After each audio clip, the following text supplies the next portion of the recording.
Hi friends, Alexander here, your friend in real estate, helping homeowners make better decisions through education. And today, I'm going to talk about 5 concepts that can keep you out of legal trouble.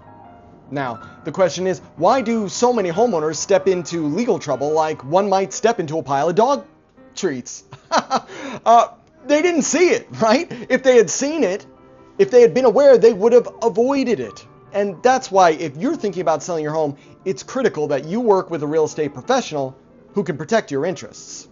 So with that said, the first time on this list is going to be fair housing, something that many homeowners are innocently unaware of. You may have lived in your home for 20 or more years, your kids have made friends with the neighbor's kids. It might seem obvious that the ideal buyer would be someone else that has kids. But the truth is this, if you have 2 offers that are identical in terms, but you go with this one only because they have kids, you are looking down the barrel of a fair housing lawsuit. And that's why it's really important that you work with a real estate professional who knows the laws and can protect your interests. Because another thing that has gotten people into a lot of unnecessary trouble, buyer love letters, impassioned letters meant to bias sellers to get them to pick their offer. Don't look at them, right? These letters are not going to tell you anything about a buyer's financial ability to close, but they could land you in court. Which brings us to item 2 on our list, misrepresentations and misleading statements, which are not exactly the same thing. A misrepresentation would be something like, this basement has never flooded, even though it had once in 30 years, right? That's what we call a lie. As opposed to a misleading statement, which would be something to the effect of, this basement has never flooded under normal storm conditions. Normal storm conditions. What does that mean, right?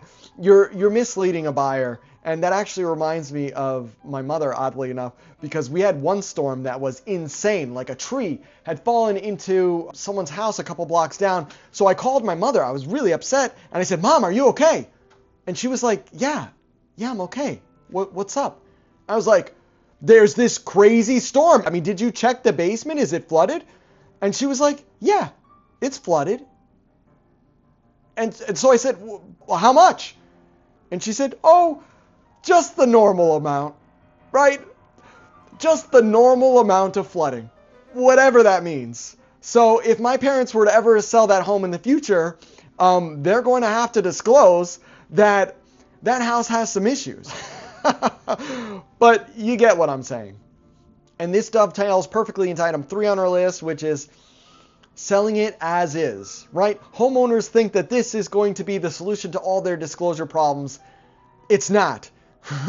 If you know about a material defect affecting the value of your property, you got to disclose that, right? Selling as is, I mean, pretty much all houses are essentially sold as is. It just means, the price is the price, what you see is what you get, and that the buyer is welcome to do their due diligence on the property, bring a home inspector in there, and if we agree on the price, then we're good to go.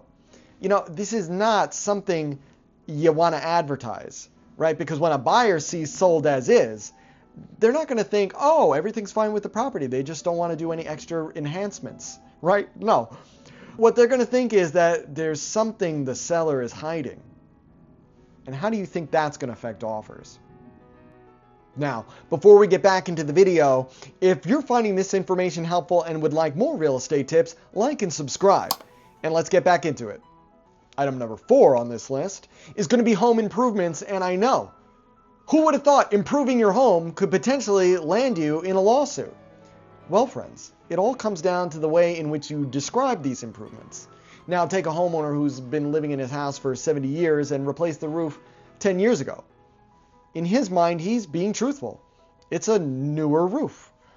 But when a buyer hears that, they're most likely going to think that it was done maybe 5 years ago or less. And when they find out that that's not the case, you could be looking at a potential lawsuit.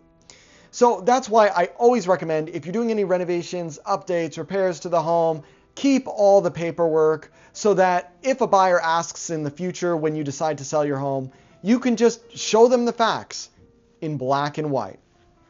And this brings us to the final item on our list, home surveillance systems.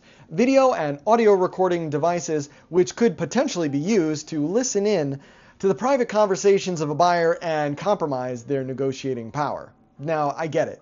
You just want to know who's coming into your home. It's your home, you want to protect it. But from a legal perspective, if you have any such devices on the premises, they must be disclosed to a buyer. And this is why working with a true real estate professional is critical, because although it's illegal to record a buyer without them knowing, it's completely legal for a buyer to volunteer whatever information they want to volunteer to the listing agent who they already know is representing you in the sale of the property. So thank you for watching until the end of the video. Like and subscribe if you want to keep up to date with everything real estate. And remember, we're all in this together, we're all one, so let's learn together and have some fun.